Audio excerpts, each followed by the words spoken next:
Hello guys, greetings and welcome to Chummy Bless page. Today I'll be talking about BPH.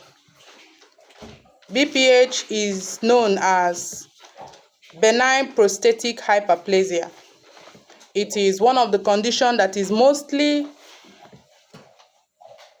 affecting our male or men, those that are above 50 years old. So what is BPH? BPH is a non-cancerous increase in the prostate gland, or is a non-cancerous increase of the prostate gland. So in this condition, the prostate gland increases or expands, mounting pressure on the urethra, making it difficult for the male to be able to urinate, or making it difficult for the outflow of urine. Causes. There are a lot of factors that can lead to this benign prostatic hyperplasia. There are multiple factors though. So one of the factor of this BPH is age. Benign prostatic hyperplasia is mainly suffered by men that is above the age of 50, because as the man is growing, as the man is growing, the prostate gland tends to expand, you understand? So is a natural occurring something. Once the man is getting aged, once you're getting aged, as you're aging, the prostate gland is also aging, so is expanding, you understand? So another factor, the second factor, is hormonal changes. This condition occurs when there is a decrease in testosterone level. When the testosterone level is decreased, it can contribute to prostatic growth. The third one is genetic factor. Once this condition runs in your gene, once is found in your lineage, it tends to occur to member of the family. Once it's in the thread, once it's in your lineage, it tends to pass to the next. So that's it. So talking about genetic factor, if this condition now is from the first class degree, as in if this condition is suffered mainly from somebody, let's assume it suffered from your father or somebody's father, the chances that their kid will have it is very, very high. Do you understand? So once it's suffered by the first degree relatives, the chances of the offspring having it is very, very high. Another one is obesity.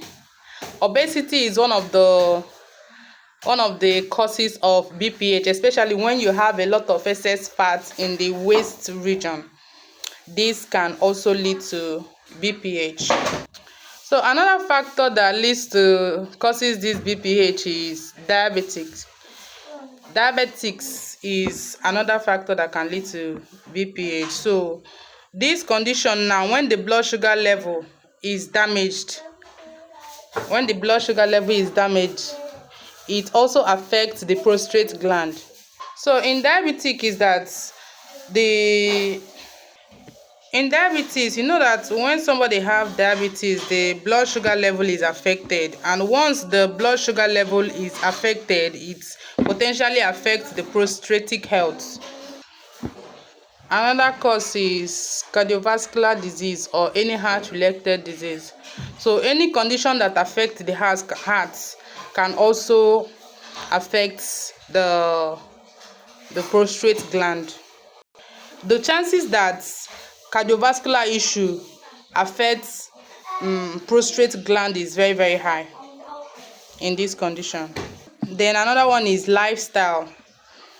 The chances that smoking, alcohol also affects this condition is very, very high, because smoking damages the blood vessel, thereby reducing flow of blood to the prostate gland. So this is another factor. Excessive alcohol intake can also increase the risk of this condition. Then other factor that contribute to this is estrogen level. Increased estrogen level can stimulate prostate growth. Then inflammation, chronic inflammation in the prostate gland can also increase it.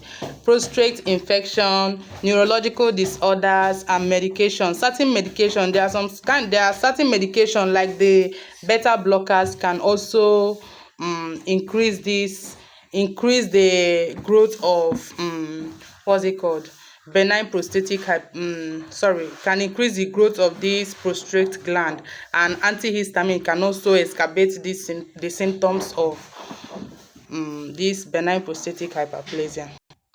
So there are some symptoms, there are some signs, there are some noticeable signs that when you see these signs, you know that maybe you now be careful and know that, hey, maybe there's a chance of you having this condition, or you now know the next line of action. One is when there is weak or interrupted flow of urine.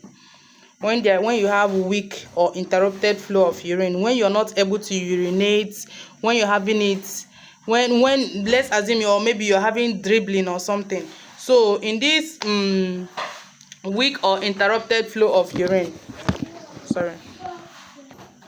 weak or interrupted flow of urine, here you will not be able to urinate straight.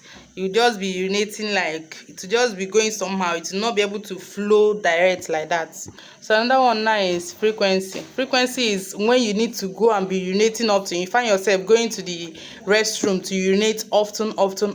Then another one is strain. Strain is when you find it difficulty to urinate. You find it difficult, you just be straining yourself to urinate. It's so difficult for the urine to come. Then it will when the urine finally comes, it will be so empty for it to empty. You just see yourself, you'll be urinating, and the urine will not even want to stop, as in something like that. You just be straining it. So another one is dribbling. Dribbling is when you don't really have control over the urine. You see that the urine will be dropping. Is a kind of leakage. There will be leakage of urine. So these are one of the signs. So another one is hesitancy. Hesitancy is when there is delay. When there is difficulty in starting urine, a kind of hesitancy, difficulty in starting urine. Then another one is incomplete emptying. Here now you see yourself urinating, or it will just be going. It will be so difficult for the bladder to completely empty. You understand? So these are the signs of benign prostatic hyperplasia, or enlargement of the prostate gland, or enlarged prostate. Then another one is painful urination. Painful urination is another major signs of BPH. Here you'll be urinating, you'll be having serious pain to urinate.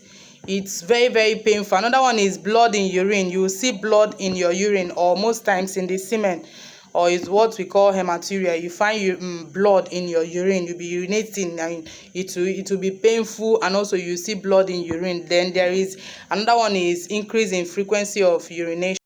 Then there are some symptoms that are less common. There are some less common symptoms in this thing. Here you see bedwetting. Bedwetting is one of the common is a less common symptoms. Is one of the symptoms, but is very less. Is a very less common symptoms. Here you see the person will be bedwetting. Is less common. Not everybody that experiences this inability to urinate. Not everybody that have this inability to urinate is a less common symptoms. It's one of the symptoms, but it's less common. Then another one is bladder stone. Formation of stone in the bladder. Then prostate infection. One of the major symptoms here is also erectile dysfunction. You see, most people that are suffering from this BPH, they used to have erectile dysfunction. So it's one of the problems.